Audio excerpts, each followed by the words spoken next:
Bonjour à tous, j'espère que vous allez bien. Aujourd'hui on se retrouve pour le Over the Results numéro 49 consacré à Extreme Rules 2016. Donc je vais pas vous parler du pré-show ici qui aura vu la victoire de Baron Corbin sur Dolph Ziggler enfin, ainsi que l'affrontement ou l'interaction plutôt entre les Dudley Boys et Big Cass.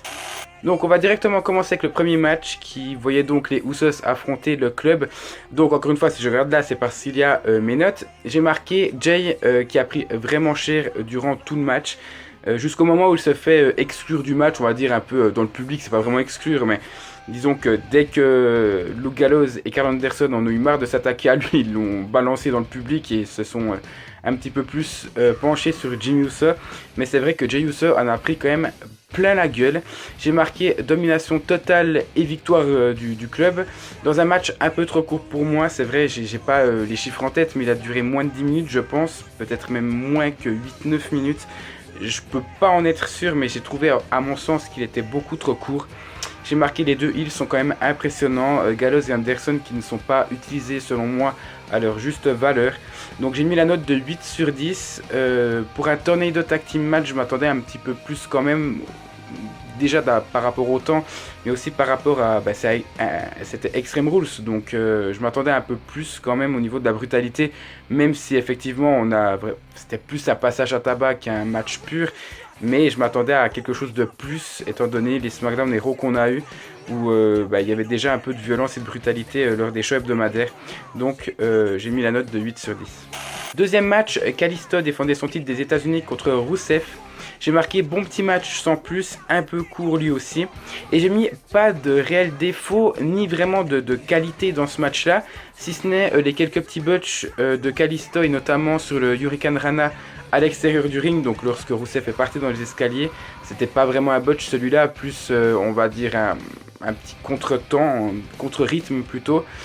Sinon j'ai mis gros plus, le seul du match, étant donné encore une fois que je répète qu'il était un peu trop court, j'ai mis à la fin du match par rapport à la domination de Rusev. C'est bon de le revoir comme ça parce qu'il commençait un peu à devenir un clown à la Vladimir Kozlov. Donc ça, j'appréciais pas, enfin il me fait rire, Rusev moi me fait beaucoup rire, mais c'est pas ce que j'aime chez lui, j'aime plutôt son côté dominateur.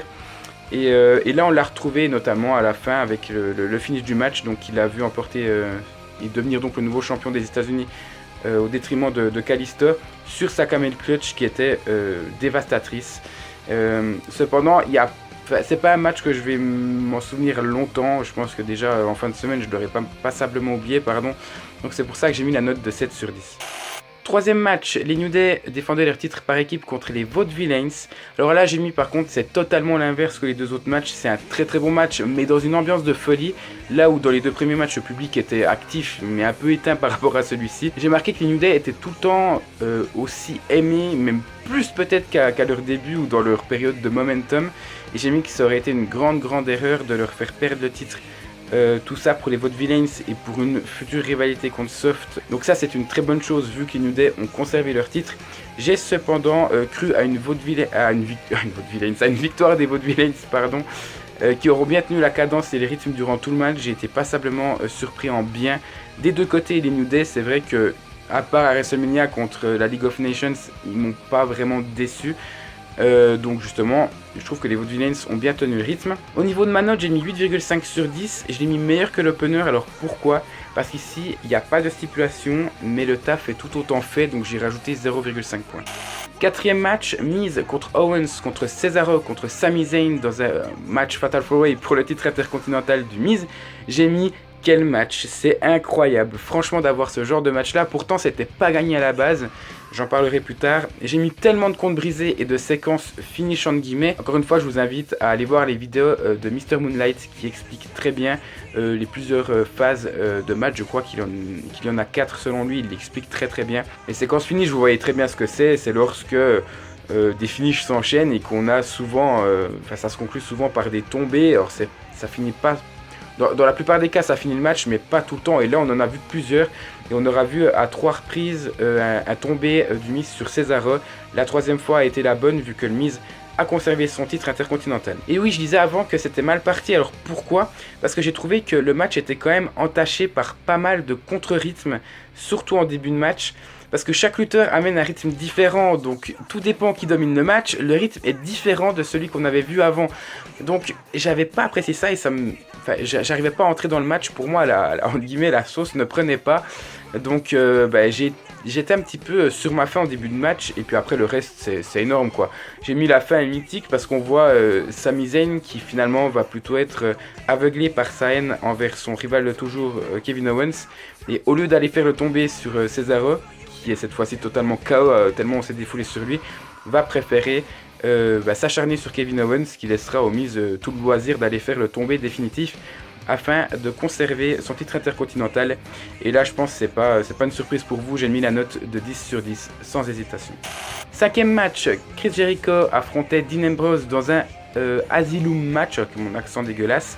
J'ai mis le match est correct mais déception quand même, je m'attendais pas à grand chose, pour moi c'était un steel cage match mais un peu survendu du côté extrême, notamment par rapport aux objets différents qui sont suspendus au-dessus de la cage. Pour moi, c'était des objets qui n'avaient pas grand-chose à faire là. Alors, j'ai peut-être un peu changé d'avis sur ce point-là. Mais pour moi, ce match-là, tout comme le suivant, il y a un gros défaut et c'est la stipulation.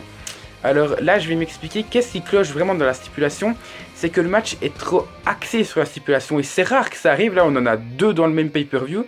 C'est-à-dire que là, les lutteurs, donc en l'occurrence Ambrose et Jericho, vont escalader la cage, décrocher une arme, s'acharner sur son adversaire et encore une fois aller chercher une arme. En fait, on sait très bien quand le match va se terminer pour ce match-là, et c'est ça qui me dérange. C'est-à-dire que on sait très bien que à peu près au milieu du match, vers les 10-15 minutes, on sait très bien que le match ne peut pas se terminer maintenant parce qu'il y a encore des objets suspendus au-dessus du ring.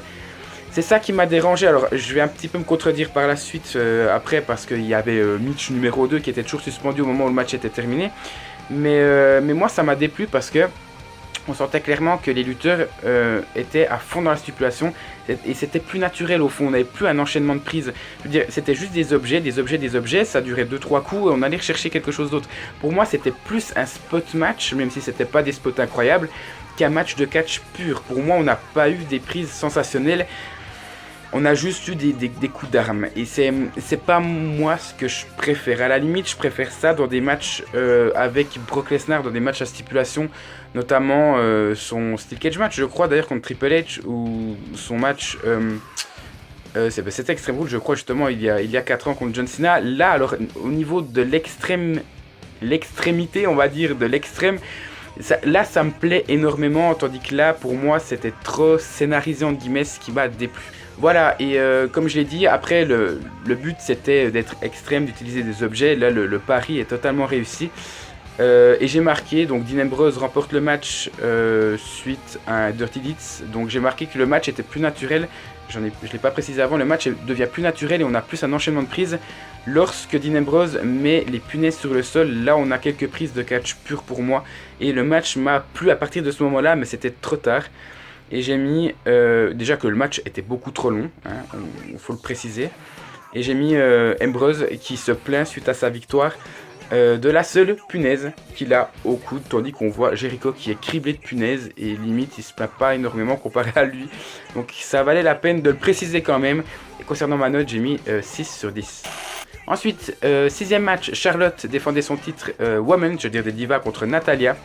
Donc première chose, je vais directement aller à la fin. Charlotte remporte le match par soumission après une intervention de Dana Brooke, et j'en étais sûr qu'elle allait intervenir. C'est pas ce que j'ai mis sur Twitter, mais au moment du match, j'ai réfléchi, j'étais un peu plus dans ma réflexion que dans le visionnage du match en lui-même. Je me suis dit qui pouvait intervenir si Ric Flair ne pouvait pas. Et je suis allé piocher au niveau des lutteuses et je me suis dit Dana Brooke est la plus Emma et les rumeurs l'annoncent en équipe avec Eva Marie. Une blonde, une avec les cheveux rouges qui ont un peu un catch dégueulasse les deux. Même si Eva Marie a fait des progrès selon moi, pour moi ça passe pas. Et je me suis dit Dana Brooke, s'il faut la remettre en duo avec quelqu'un, avec Charlotte, ce sera tout bénef. Et pour Charlotte qui aura quelqu'un d'autre autre que son père et pour Dana Brooke qui pourra un peu cacher ses lacunes, et pour nous aussi vu qu'on pourra profiter de Dana Brooke visuellement. Donc c'est tout bénef pour tout le monde, et pour moi je trouve que c'était une bonne idée de l'associer avec Charlotte. Maintenant au niveau du match, j'ai trouvé que c'était là aussi trop tourné au niveau de la stipulation. Il n'y a que des soumissions, il n'y a pas assez de prises, il n'y a pas d'enchaînement, on porte des soumissions parce que c'est la stipulation. J'aurais préféré qu'on ait un match normal avec un tout petit peu plus de soumissions et pas pratiquement un match exclusivement réservé aux soumissions, même si c'est la stipulation même. Ça m'a un petit peu dérangé, cependant je ne l'ai pas sanctionné par rapport à ça. J'ai mis la note tout de même de 7,5 sur 10. Pourquoi ? Parce que les contre-rythmes habituels de Charlotte ainsi que les hésitations de Natalya qu'on avait vues à Payback ne sont pas là, donc elles m'ont surpris en bien.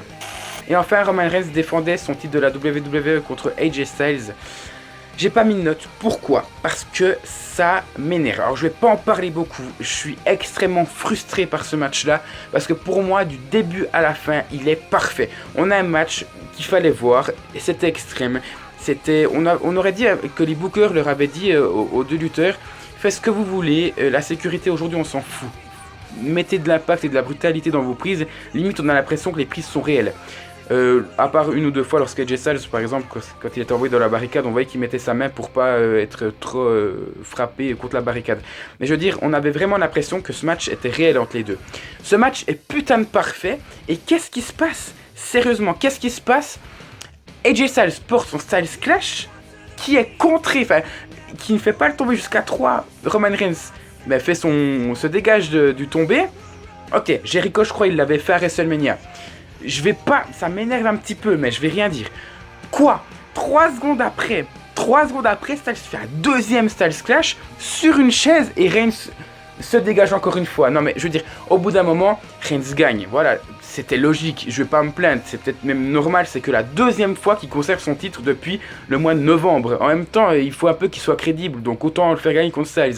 Mais bon là, c'est se foutre de la gueule du monde. Même Cena n'a jamais fait ça de sa vie, la WWE se fout de notre gueule, il nous crache à l'œil. On est en train de se faire pisser dessus par la WWE au niveau de la crédibilité, et les gens ils sont contents, ouais ça passe. C'est du foutage de gueule, please, par pitié. On n'est pas crédule à ce point, ça m'a cassé les couilles. Le match est bon et ils nous font une merde infinie sur la fin. Je comprends pas. Inspire en plus, et je le précise même pas dans ma vidéo, Inspire bat AJ Styles encore une fois. Tandis que l'autre survit à deux Clash Styles, dont une sur une chaise. Faut pas se foutre de la gueule du monde pour moi. C'est pour ça que je mets quand même la note de 9 sur 10, je la baisse d'un point. Pour moi, c'est du foutage de gueule, je suis désolé, c'est pas pardonnable.